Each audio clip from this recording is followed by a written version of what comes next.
ამ ვიდეოში მინდა მოგიყვეთ ცოტა რამ საშემოდგომო სამუშაოებზე. შეხედეთ, ეს იყო ხოსტა. Просто არის ჯერ კიდევ ხოსტა.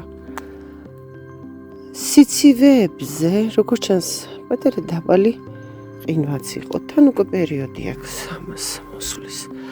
ამ პერიოდში ხოსტა უნდა მონთავისუფლდეს. შეგვიძლია ესეც დავტოვოთ, რომ ადამიანს თუ გვეზარება. ცოტა ხანი ამას მე კიდე თუ დავტოვებ, ამას მოჭრა აღარ დაჭირდება და ესე პირდაპირ ხელით ამოვიღებ. ღმერთო ჩემო, ესენიც გაჩნდნენ ჩემთან ლოგოკინები ხო? მყავს და მყავს. აქ იცით რა, მე რადგან ცოტა ვცდილობ ბუნებრივი მეურნეობა მქონდეს, მაქვს მოგროვილი კვერცხის ნაჭუჭები, ამოვიტან დავაყრი უშველა ლოკოკინებისგან, ესენი უკვე კვერცხის ნაჭუჭებს გადაუარამ აიუგამ და ესენი ზემოდან მოექცნენ, ეს აუცილებლად მოსაშორებლები არიან ესენი აქედან.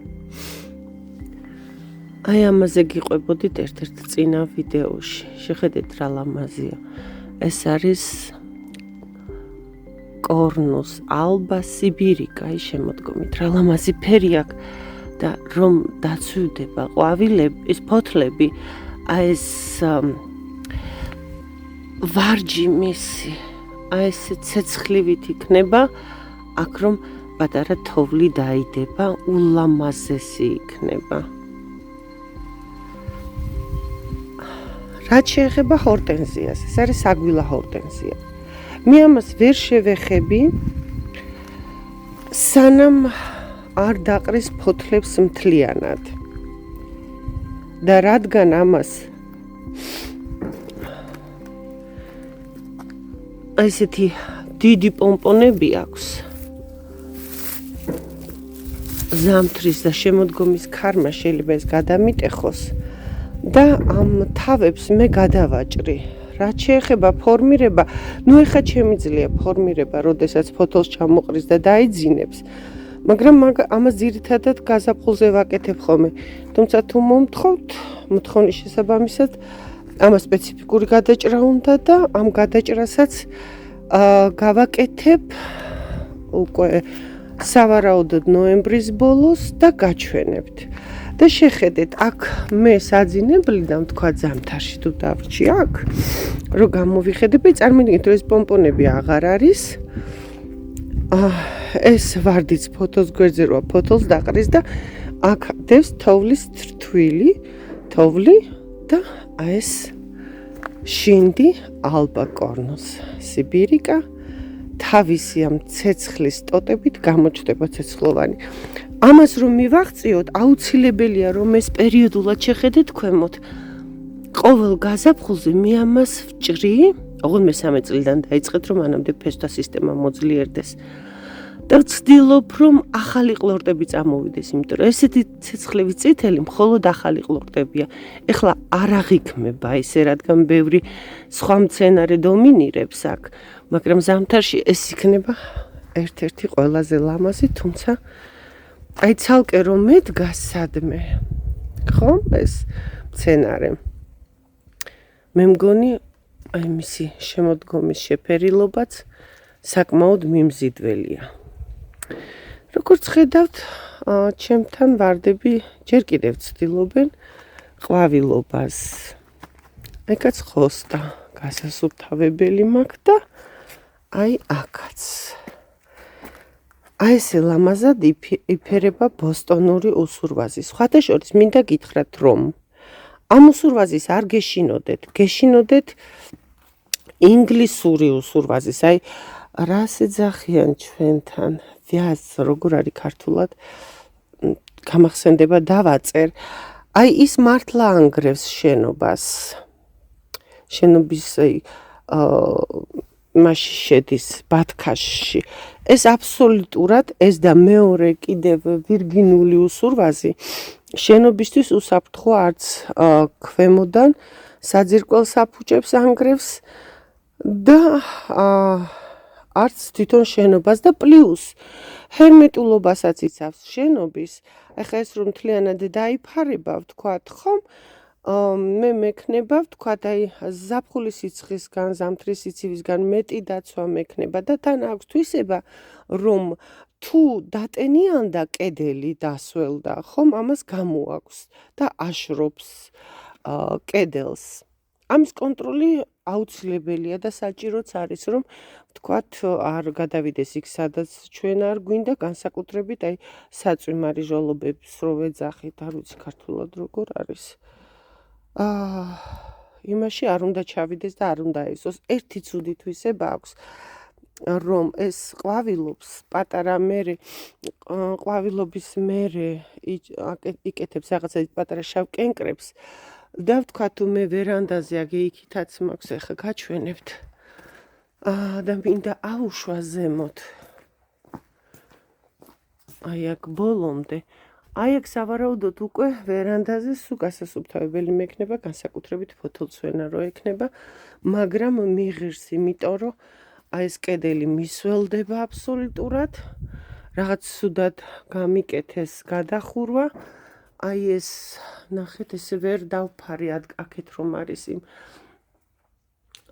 მასალით, აქ დავტოვე, რომ აი ესეთი ნესტი გამოიტანა და აი ეს რადგან ვიცოდი რომ ეს მცენარე აქ უნდა ჩამერგა, ეს არის უფრო ჩრდილის მხარე.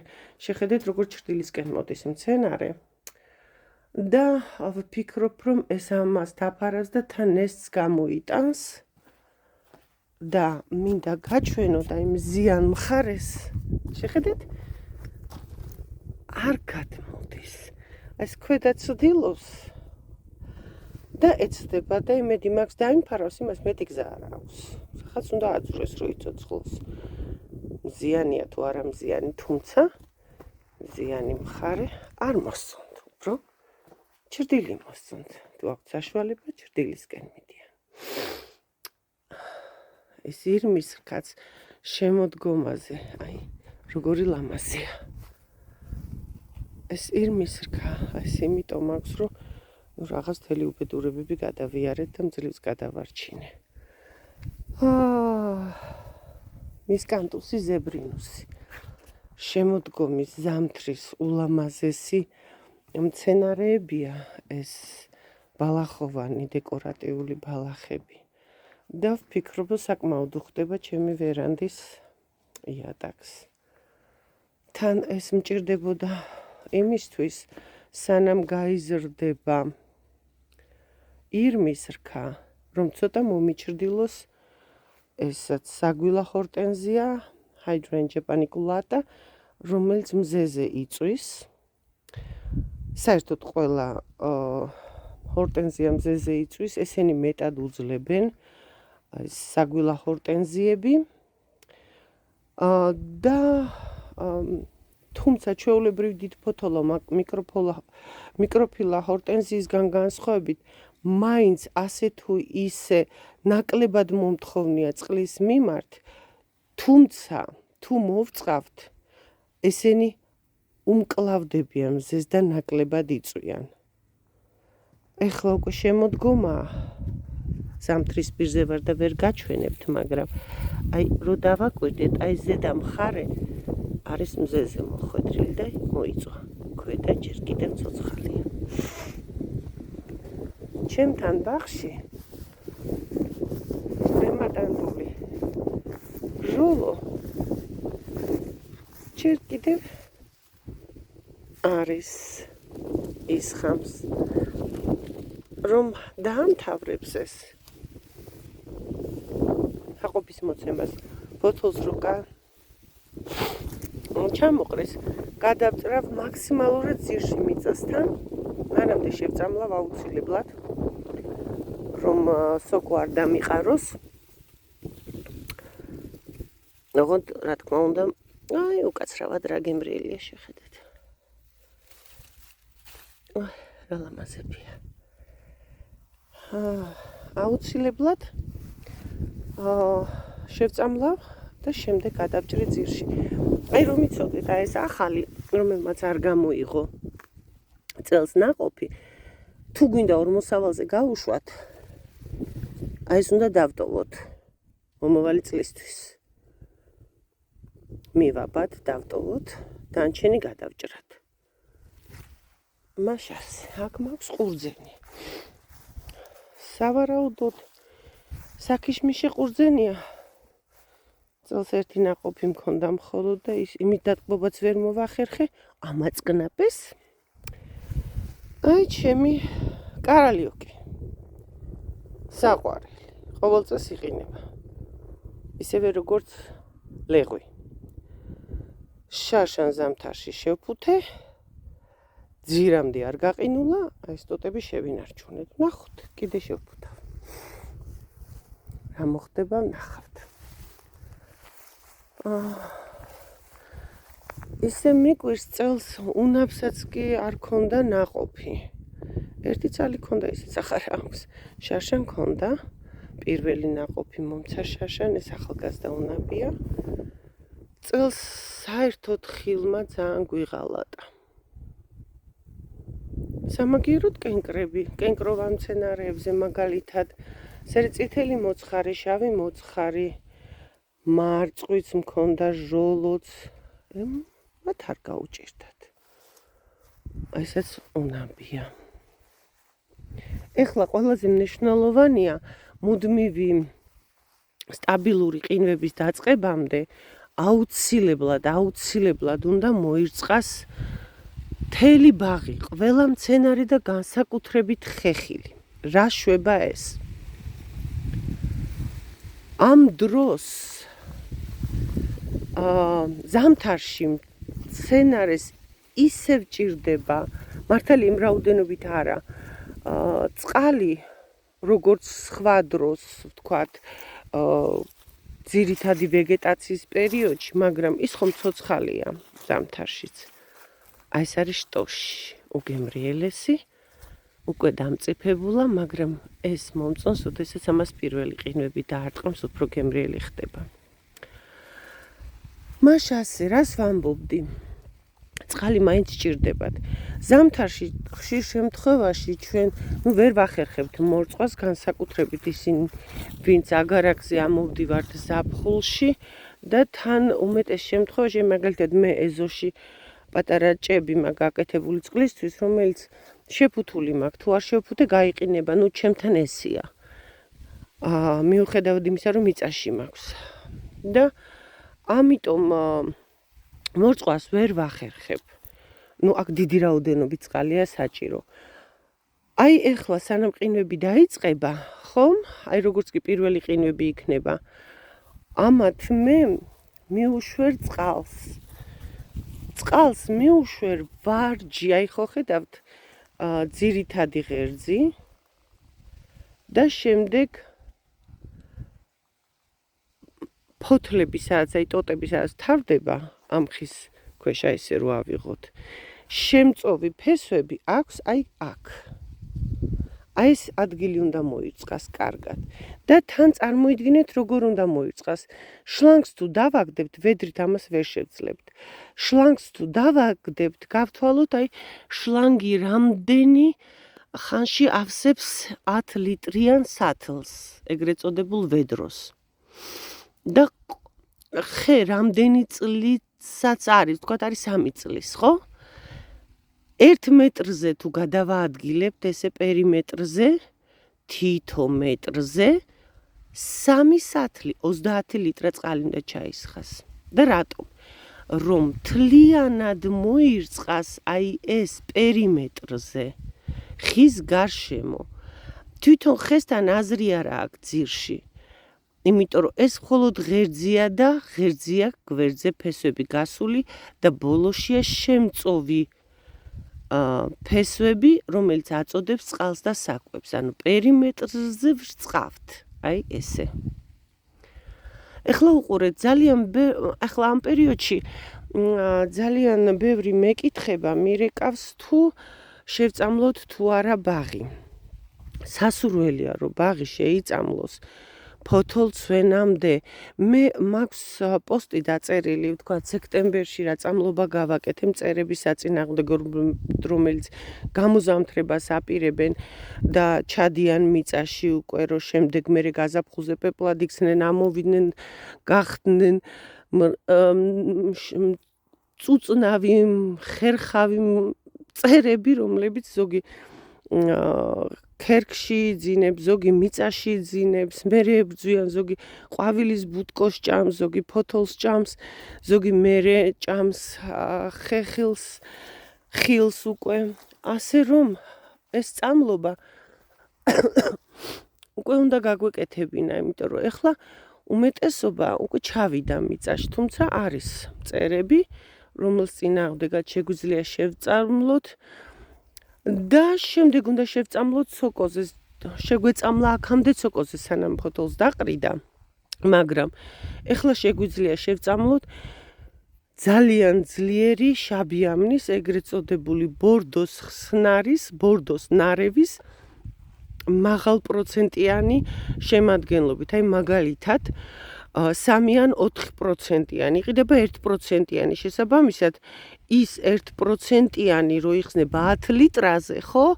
აი ესეთი, თქვათ, 100 გრამიანი აიღეთ 3 ან 4 ჩაყარეთ ერთ სათლში, ერთ ვედროში, გახსენით წინასწარ და ისე შეწამლით. ამით აი ფოთოლ მცვენებზე შეიძლება მხოლოდ ესეთი მაღალი კონცენტრაცია, შეგვიძლია მთელი ბაღი შევწამლოთ, შეგვიძლია აი ესე ჩამოყრილი ფოთოლით შევწამლოთ და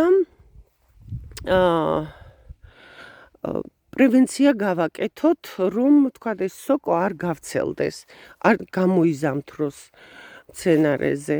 რა თქმა უნდა, ეს რომელსაც ნაყოფი აქვს, ამას მოვერიდოთ, იმიტომ რომ ეს მაგალითად პირველი ყინვების, როგორც ვიცი, პირველი ყინვების მერე უნდა დავკრიფოთ და ის და ნუ არ ჩვენთან არ მოვიწამლოთ. რაც შეეხება აი ამ ფოთოლს, მე არ ვკრებ, იმიტომ რომ მე არ მაქვს, არ ვიღებ, არ ფოცხავ. მე აქ არ მაქვს გაზონი, ჩვეულებრივი მოლია, რაც გარშემო, აქ ჩემთან უაზრობა ესეთი ღია მაქვს მთელი ტერიტორია და აქ მაინც დაითესება ყველა ველური მცენარე და აი ეს ბალახი, ეს არ მაწუხებს მე, მაგრამ ვისაც გაზონი გაქვთ, ამის აღების აუცილებლობა ეს უნდა აიღოთ. იმიტომ რომ ეს ჩალპება და გაზონს გაგიფუჭებთ. თუ მოფოცხვა გეზარება და დიდი ტერიტორიაა, ყველაზე ადვილია გაზონის საკრეჭი მანქანები რომ არის, ეგრეთ წოდებული გაზონაკასი, რომელსაც თავისი კალათა აქვს უკან, სადაც აგროვებს ამ ყველაფერს, ხო? ის იმით მოთიბოთ და შემდეგ აი ეს თუ რამე სოკოვანი დაავადება არ ქონდა თქვენს აი ამ ფოთლოვან მცენარებს, ფოთოლმცვენ მცენარებს აიღოთ და კომპოსტში ან თუნდაც ყვავილნარში დაყაროთ, ამით დამულჩავთ ნიადაგს, თქვათ, სითბოსაც შეუნარჩუნებთ კარგახანი ნიადაგს და თან ეს კომპოსტად იქცევა, გადაიხსნება. ხო, რასთავარია დამავსდა კიდე რატო ვწყავთ? გარდა იმისა, რომ სითხე უნდა მიიღოს და ინარჩუნებს ამ სითხეს. ოი ღმერთო ჩემო, რა დღეში არიან თაგვები, შეხედეთ. საჩახია. სხვათაშორის აი ეგ ჩავაგდებ შლანგს. ამათ აქ ისეთი ხრელები და გვირაბები აქვთ გაყვანილი, ყველაზე ადვილად ასე მივა ფესვთან წყალი. და თან გამოვდევნე ცოტა აქედან რა, აი აქ არაფრით არ შეიძლება. ხა ამის დაშვება უკვე თვითონ ხესაც შეეხნე. ხო. მორწყვა რაშიშველის კიდე მცენარის აი ეს ნამყინი ადგილი არ უნდა ჩავიდეს მიწაში. უი დავისვარი. რატო? არის წყალი კაი. მიწა გვიან იყინება, ნაკლებად იყინება, ღრმად არ ჩადის ყინვა. შესაბამისად, მცენარეც შვიდად და ნელა შედის ზამთარში. ეს იყო მსხალი, სხვადასხვა მსხლები ძალიან ლამაზად უკვე აღარ, მაგრამ პირველი მსხლები იცვლიან ფერს შემოდგომაზე და ლამაზები არიან. ეხა ატამი დომინირებს ფერთა სილამაზით. ძალიან ბევრი რამ მინდა მოგიყვეთ შემოდგომის მოსამზადებელ სამუშაოებზე. იმედია კიდევ ჩავწერ დავამატებ ინფორმაციას. მინდა შემდეგ ვიდეოებში უკვე როცა დრო დადგება ვარდის გადაჭრაზე გესაუბროთ. ეხლა მინდოდა აგრეთვე გარდა აი ამ მორწყვის შეწამლის აუცილებლობისა მესაუბრა რამდენად მნიშვნელოვანია წიწვოვნები გავასუფთავოთ. მე ერთ-ერთ ვიდეოში გაჩვენეთ როგორ გავასუფთავე და გადავჭერი. აქ არის რამოდენიმე ჯერ არ გამისუფთავებია და თუ შიგნით დარჩა ვთქვათ წიწვები, მე სისტემატურად პატრონობ მცენარეებს და ვცდილობ რომ ესეთი რამ არ მოხდეს. ნახوابა ეს ტუიაკონიკები. აი ამის არ შეგეშინდეთ, აი.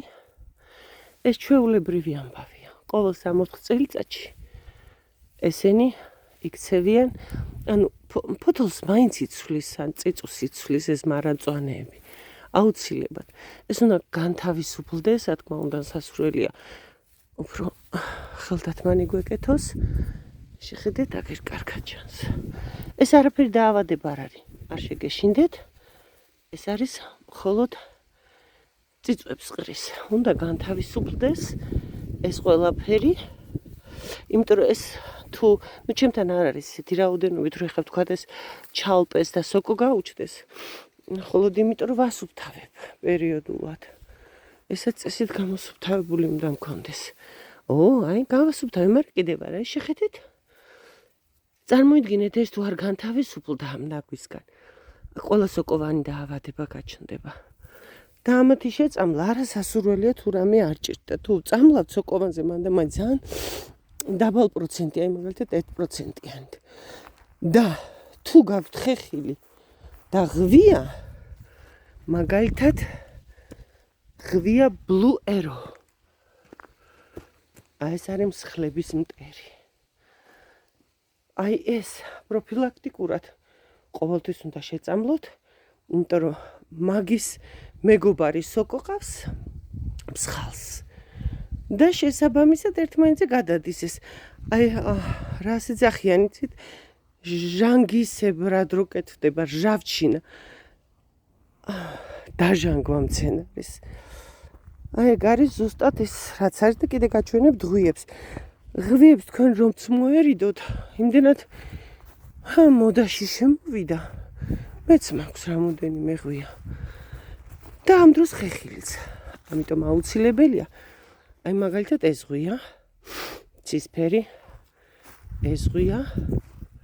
ამბატი სახელი არ ვიცი და მე მგონი ეს თუ მინტ ჯულიპი არ არის და არის ყაზახური ღვია, აი აქ ძალიან ცუდად მაქვს საქმე, იმიტომ რომ ამ ღვიისგან უკვე ვაშლზე გადადის ის ჟანგა, ჟავჩინა. ამიტომ აი მათი შეწამლა მართლა აუცილებელია პროფილაქტიკურად. ჯობია ესენი შევწამლოთ, ვიდრე ხეხილი ესე ინტენსიურად. და საერთოდ, როდესაც გვაქვს ხეხილის ბაღი, გარშემო დეკორატიული მცენარეები მიზანშეწონილი არ არის, იმიტომ რომ იმათ სხვა მოვლის წესები აქვთ, უფრო მეტად შეგვიძლია ვიხმაროთ ქიმია და ჯობს იქიდან საიდანაც ვიკვებებით, იმაზე ნაკლებად შევასხუროთ ქიმია. კიდევ ბევრი რამ მინდოდა მეთქვა. თუ გამახსენდა. შემდეგ ვიტყვი.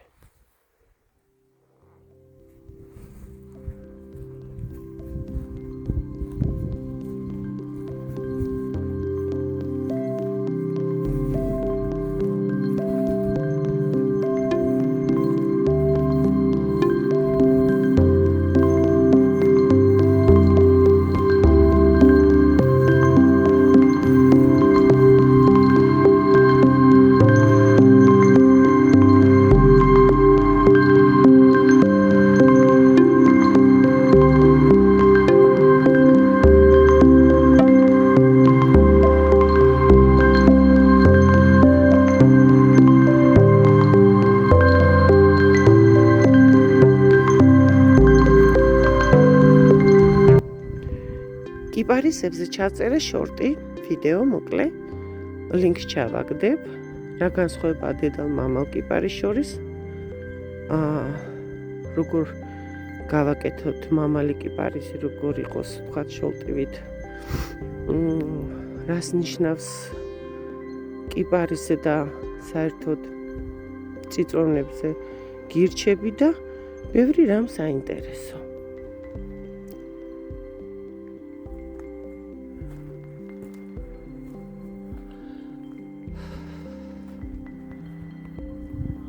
ახლა დაგემშვიდობებით. ხედით მყინვარწვერზე. აი ეს ხედი მაქვს ჩემი ვერანდიდან.